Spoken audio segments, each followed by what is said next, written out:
Tonight on PrimeTime Politics, rethinking military procurement. We need to diversify. The U.S. isn't the only game in town. The Carney government creates a new agency to purchase major equipment for Canadian forces. But will it improve Canada's dismal track record on procurement? And how does it align with Canada's new global priorities? Coming up, we will speak with the Secretary of State for Defence Procurement, Stephen Fuhr. Also, we're just asking for a partner in the federal government because it benefits all of us. Putting pressure on Ottawa, our political strategists will weigh in on Danielle Smith's move to ensure a new pipeline remains a government priority. Plus, BC's energy minister and why his government says a pipeline is a costly distraction. This is PrimeTime Politics. Hello, everyone. I'm Michael Serapio. Well, Canada does have a bad track record when it comes to military procurement, unable, it seems, to get the right equipment on time or on budget. But with the federal government now ramping up NATO spending and prioritizing Arctic security, the Carney government is aiming to change things, announcing a new government entity today, one that will oversee major military purchases. It is called the Defence Investment Agency, and it will be overseen by the Secretary of State for Defence Procurement, who joins us now. Stephen Fuhr, thank you for being here. My pleasure. Thanks for having me on the program. So listen, by the way, anytime. So this new agency, and I'm paraphrasing you here, you say it's going to streamline the procurement or acquisition of military assets, but I do wonder at what speed? How much quicker will this process be if you're having to establish a whole new process to begin with? Well, it's going to be a lot faster, and I'll give you an example. What we're doing is we're centralizing defense procurement. So that's never been done before. I think the last time it was centralized was in the late 60s. It got decentralized. So we had government, we had PSPC, D&D, and ISED all played a major role. Treasury Board played a role. No one was ultimately responsible. There was duplication of effort, I'm very certain. There was fragmented oversight. And any attempts to change it since the late 60s never consolidated it back to a central location. This is exactly what we've achieved. And over the last 4.5 months, I've come to learn why it never happened before, because it was very difficult to do, but it's done. The new agency has authority, it has people, and it has resources. So just out of the gate, if you combine that with, best in class or best in show procurement processes, very, very optimistic we can make this happen much, much faster. Okay, much, much faster, up and running now. But this agency will only oversee procurements over $100 million. So we're talking about the big projects that you're going to oversee. But what about the rest? We're talking about a procurement process, that has not been streamlined for everything else. And this is the process that has failed to properly equip our soldiers on the ground, including helmets and vests when they're in Latvia. Yeah, you got that right with regard to the floor. So the Defense Investment Agency will only take on procurements above $100 million, but it does not take much to spend $100 million, surprisingly, in this day and age. So we will have a lot of procurements to look after. With regard to the threshold under the $100 million, the legacy way of doing things will handle those. But the system itself is much, much more attentive to where we're at in time and space. We have to build ourselves out in a bigger way. We have to diversify. We have to become less reliant on the U.S. We have to parlay this spend into creating or stimulating Canada's economy and creating Canadian jobs. And where we can't do it ourselves, to respect a timeline, because we have to do this quicker, we'll partner with like-minded nations who share our values. There is a pretty big motivation for all of us to do this quicker, given the time and space that we live in right now. Okay, so what does that mean in practical terms? Because I'm hearing what you're saying. You create this agency. You say it's going to align us better with priorities like, working with the Europeans closer, as an example. How quickly will we see things? Does that mean that, in the next month you're going to announce a bunch of purchases from the EU that will get us quicker on the track to defending this country? Well, I'll give you one example of something we've already done and I was involved in before this agency was stood up, is submarines. That will more likely than not, if we get all 12 subs, because it's up to 12, but if we purchased all 12 submarines, if you add the costs of that into infrastructure on both coasts, That may turn out to be the biggest military procurement we ever do as Canadians. That process was a down select from, I think there was 24 responses to an RFI, and we down selected 2 subs that met the high-level mandatory requirements of the Navy. Now we're just talking about how much it's going to cost, how quickly it can be delivered, and what are the who can deliver the best economic benefits to Canada. And that will be everything from what can Canadian industry participate in building the submarine. We're going to keep it as it is coming off the production line. We don't want to Canadianize it, but is there machining opportunities? Is there CAE builds in Canada builds simulators, and they're the best in the world at it. So those are the types of things that we could probably be involved with the sub itself. But is there other government-to-government things that either Canada and South Korea or Canada and Germany could work together on, other things that we can work together on to stimulate our economy? It's very, very important that we do this. Let me jump in on that, though, because, if that was achieved before this agency, how does the agency make it better? The agency was involved in helping to make the decision to down select to the 2 subs. That in itself probably shaved a year off this. There's other ways this could have been done.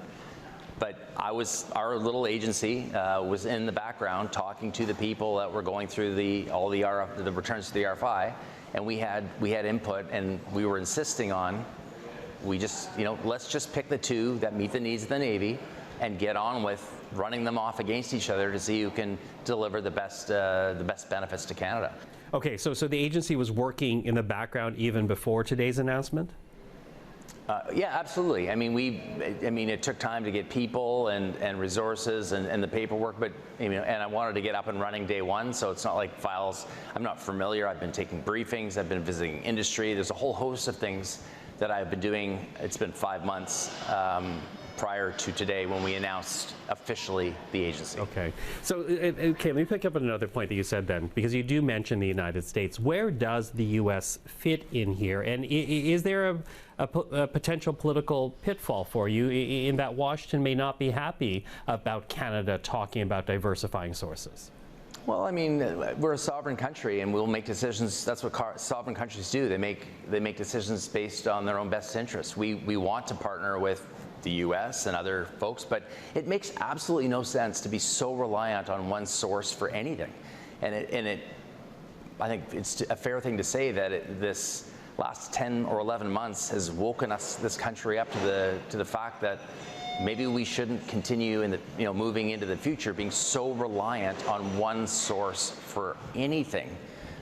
We need to become less reliant and more resilient. So where we can do it ourselves, we should try and do that. Where we can't, we have other partners. The U.S. isn't the only game in town. They're an important partner for us. We will work with the U.S. where we can, and we'll go our own way where we have to. Okay, but again, this is based on the news conference you held earlier today. I think you were saying 74% of Canada's current military procurement is American. So what level are you looking at? Getting that down to 50%, getting that down to 60%? What exactly is acceptable in terms of diversifying where we get our arms? Well, I mean, everyone wants this, how fast will it happen? Give me a minute, give me $1, give me very specifics. I mean, I would say this very high level. If we can do it in Canada in a meaningful amount of time, we're going to do it in Canada. That just makes the most sense. We need to stimulate our own economy in ways we haven't in the past. If we can't do it here, if it would take too long, or to build out the capacity or capability to do it, we will start to look elsewhere and parlay the economic benefit back in another way, in-service support or other government-to-government things we can work out with a country that we're gonna work with moving forward. It wouldn't make. Yes, it happens to be up until now that 3/4 of our defense spend went to the United States, but it wouldn't matter if it was the United States or pick any other country. Being so reliant on one source for anything makes no sense, and we're not going to do it anymore. Mm-hmm. Quickly losing time here, but I, at the risk of asking for something specific, you mentioned submarines. What else is coming down the pipes, and how quickly? Because the need is immediate. Yeah, I mean, we obviously need jets. The Army needs vehicles. We need ammunition. We need rifles. There's a whole host of things. There's a laundry list of things that we need, and some of these procurements are very advanced. They were slowed down or stopped because funding. That's another reason procurements have. There's many reasons why it's gotten slow at times. They were working through the process, and all of a sudden, the government of the day in the past, whether it be the previous Liberal government or the Conservative government before that, decided that, you know, our priorities have changed and we're not going to invest in defence. So what happens to the procurements that are in the hopper? They just stop in their tracks. So there's a big laundry list of things that are close to being ready to go, and that's where I'll focus, trying to get that capability or those things to the members of the Canadian Armed Forces so they can do the jobs that we ask them to do.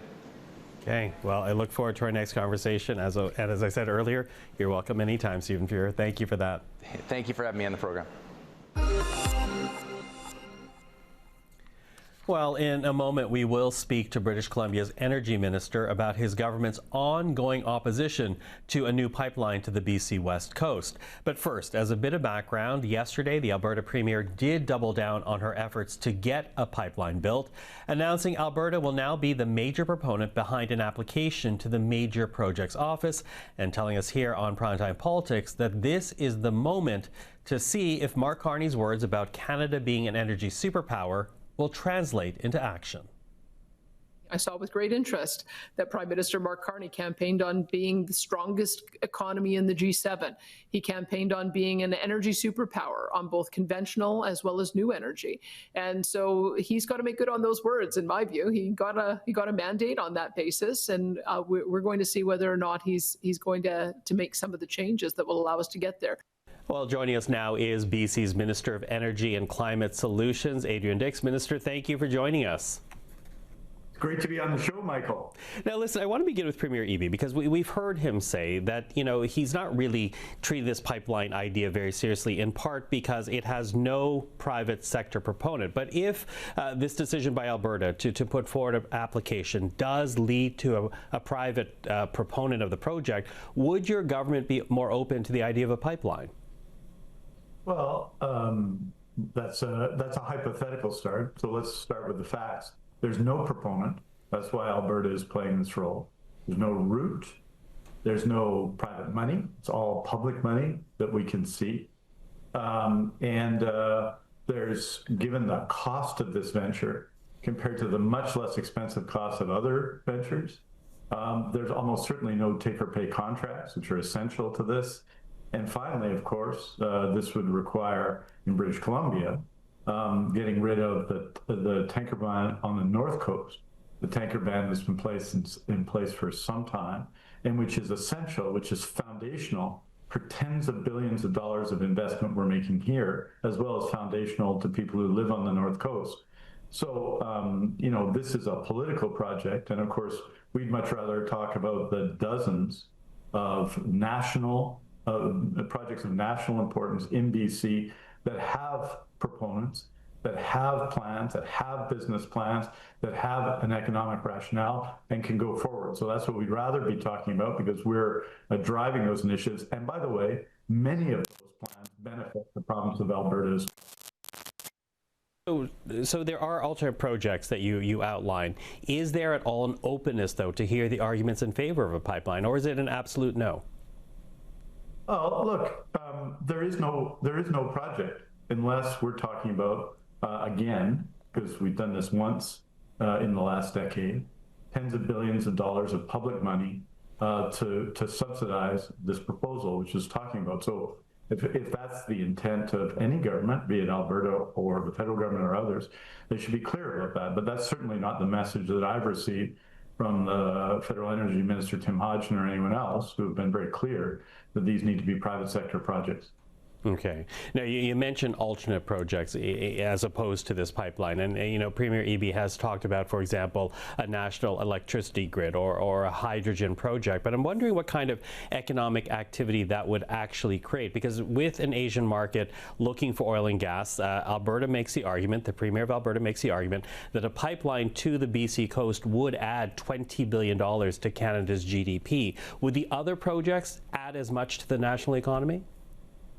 Michael, I mean, these aren't theoretical projects. LNG projects under construction in BC, $40 to $50 billion in capital expenditure on those projects, and there are more to come.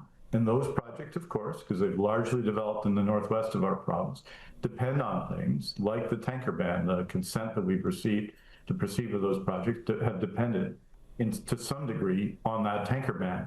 So if you're talking about real projects, we have them, and we have them in droves. We refer you to the North Coast Transmission Line, which will open up mining in our province in the northwest, and do so also in support of clean energy, the transmission of clean electricity to the northwest region, electricity that they need, on which projects at the Port of Prince Rupert, projects such as Cedar LNG, Indigenous-owned LNG in the northwest, projects such as more than a dozen mining proposals that have a value of tens of billions of dollars of capex depend. So I appreciate that CPAC and others are paying a lot of attention to this project, which isn't a project. We got lots of projects to talk about too that are real, that we need to proceed with, because we need to get things done and get things built in this country. And that's exactly what Premier Eby and we are doing. And we're going to continue to do that. Well, listen, I would love to speak with you about the other projects more in detail down the road, and we will. We'll find the time. But in the time that I have left right now, what would British Columbia's response be then if, because Alberta is really pressuring Ottawa to do this, if the federal government does name a pipeline to the BC coast as a national project when the second tranche of projects are announced? Well, look, to do that, they presumably need to do two things. Acknowledge that there would have to be a contribution of tens of billions of dollars of public funds. That's what they'd have to do. And secondly, they'd have to, contrary to the wishes of British Columbia and contrary to the wishes of the coastal First Nations, amongst many others, say that they're going to get rid of a tanker ban, which is critical to support our economic activities and critical to the defense and the support of the coast. We're the government of British Columbia. It's our job to protect and promote and grow the BC economy, and it's our job to protect the BC coastline, and we intend to do both. Minister Adrian Dix, always appreciate the time. Thank you for this. Great to be on the show, Michael. Great to always have you. You take care. Take care. So what type of pressure does this create for the Prime Minister? Joining us right now are our political strategist, Susan Smith, Liberal strategist and principal of Blue Sky Strategy Group, Cole Hogan, a Conservative strategist, and George Soule, former NDP Director of Communications, now principal at On Step Strategies. Hello to the three of you. Oh my God. Hello. So, no surprise, getting a pipeline is a big priority for Danielle Smith, and you now have Alberta stepping forward as the major proponent behind trying to get a new pipeline built. Not a major corporation. 3 companies will be advising, but it is ultimately the Alberta government. Does this create more pressure on the Prime Minister to make sure a pipeline is part of a second tranche of national projects, Cole? Sure. I think that's partly the reason why we saw this move. I think it's a good move in particular for a few reasons. One, I think for Premier Danielle Smith and the Alberta government, it addresses some discontent from, Albertans towards the Justin Trudeau legacy and, coming in and not seeing a pipeline happen right away. So I think this is the right thing for Danielle Smith to be doing. And, Danielle Smith did say, she repeated what Mark Carney said during the campaign. And the Liberals were very specific on this, and Carney himself said, we want to make Canada a leading energy superpower. So if that's going to happen, we're really going to have to push things forward. On terms of the debate between the premiers themselves or the premiers and the Prime Minister, we've already seen, that disunity happen. Doug Ford, I would say rightly, criticized Sean Fraser and the federal government for their moves on asking the Supreme Court to study if they should have the ability to limit the use of the notwithstanding clause for provincial legislatures. And on this, I think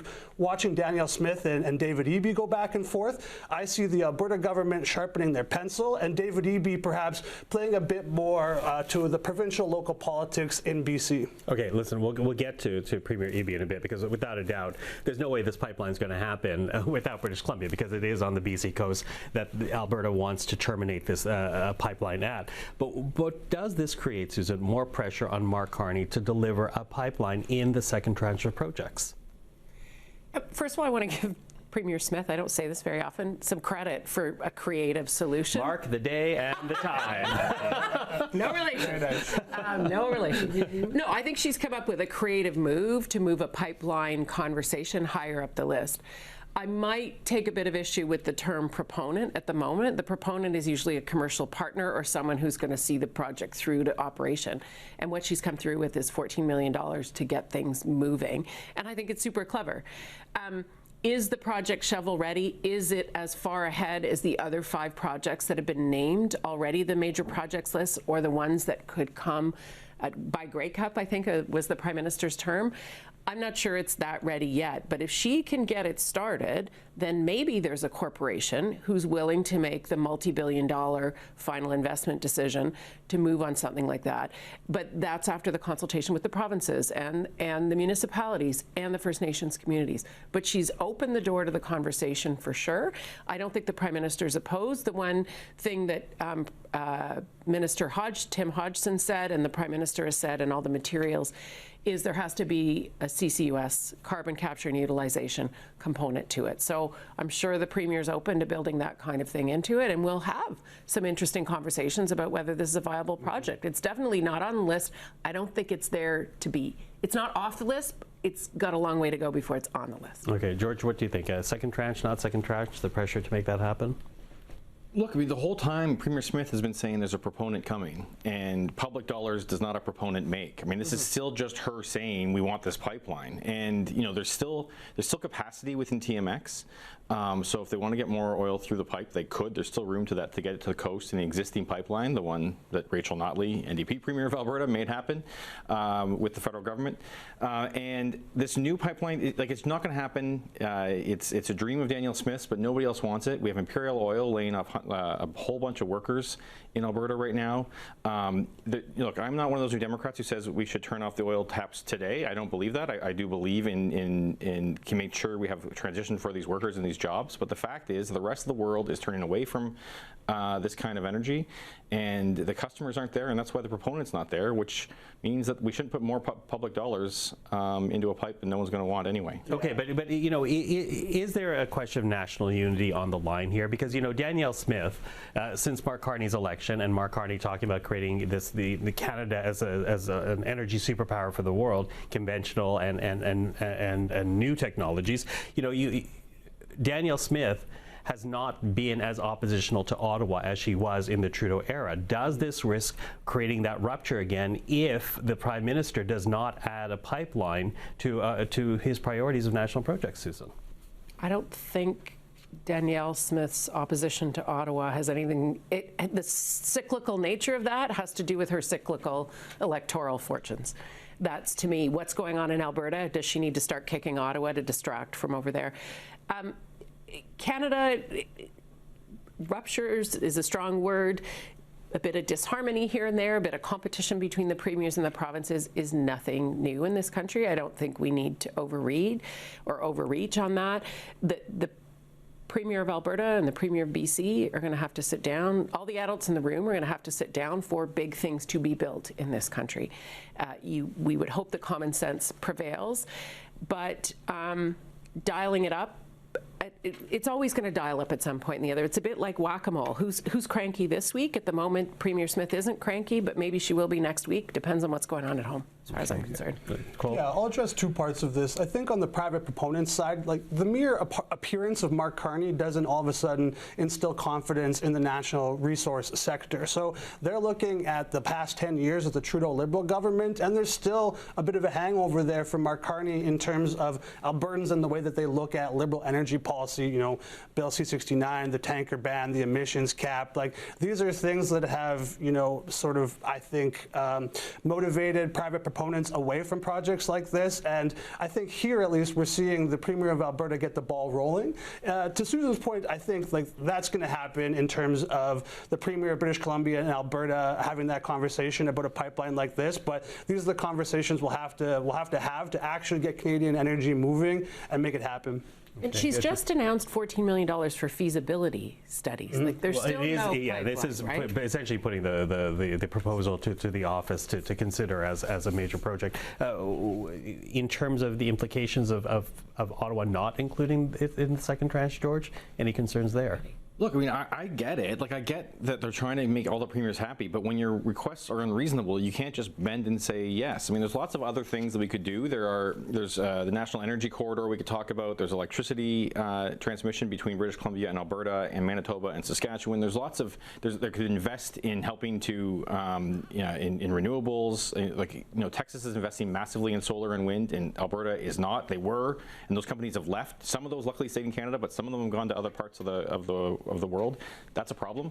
So I think, I don't think you bend to Danielle Smith just because she's asking for something when the thing she's asking for isn't reasonable. Okay. And I don't think it's going to make a second tranche. It's too soon to make the second tranche. The Prime Minister already said by November, that's when Grey Cup is, the second tranche. Good, but there's things like West Atlantic, Pathways Plus, Arctic Security. There's a whole bunch of things that are way more advanced. Just because you don't make it by Grey Cup doesn't mean you'll never make it on another list. Okay, listen, I've got 3 minutes, so it's basically a minute to each of you then. Given the fact that Danielle Smith wants us so strongly willing to put Alberta in the lead on this, given that what we heard from British Columbia, Adrian Dix was just on the program, about their continued skepticism about this project, this good feeling Team Canada unity amongst the First Ministers that we have seen since the spring, is that about to come to an end? Just quick go around, Cole.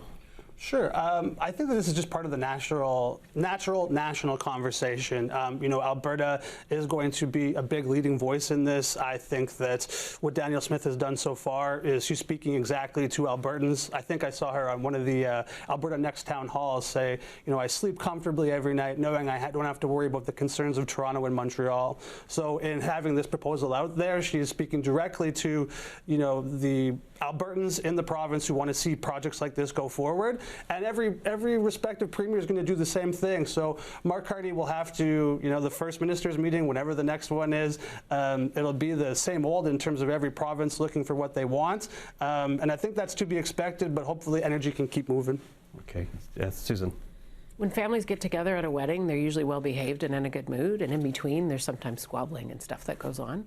I think, and I agree with you, the natural ebb and flow of confederation and provincial politics and federal politics means sometimes they're chirping, sometimes they're all at the same song sheet. COVID, everybody in line, then stuff happens as the world goes on. Issues with the U.S. and tariffs, pretty much aligned, and then, So basically you're playing the honeymoon is going to come to an end. Well, they always do. Not in my marriage. George? I think that USM or like the Canada USMCA or Canada CUSMA. The CUSMA agreement is going to everything we know is Trump's coming after us hard on that, and so I think that's the time when hopefully the premiers are going to realize that we need to work together again to get those deals straight. I think right now times are tough. People are having a hard time making ends meet, and so premiers are trying to look to somebody else to point at to blame. So the Prime Minister is going to blame the premiers, and the premiers are going to blame the Prime Minister. But hopefully, at the end of the day, they can come together and get some solutions that actually help people out. Okay, George, Susan, Cole, thank you very much. I was playing with my ring as you were saying that, just FYI. Thank you very much, We guys. need all your secret sauce then. Off camera. And that is Primetime Politics for this Thursday. I'm Michael Serapio. For everyone here at CPAC, thank you for watching. We're back tomorrow evening. Until then, take care.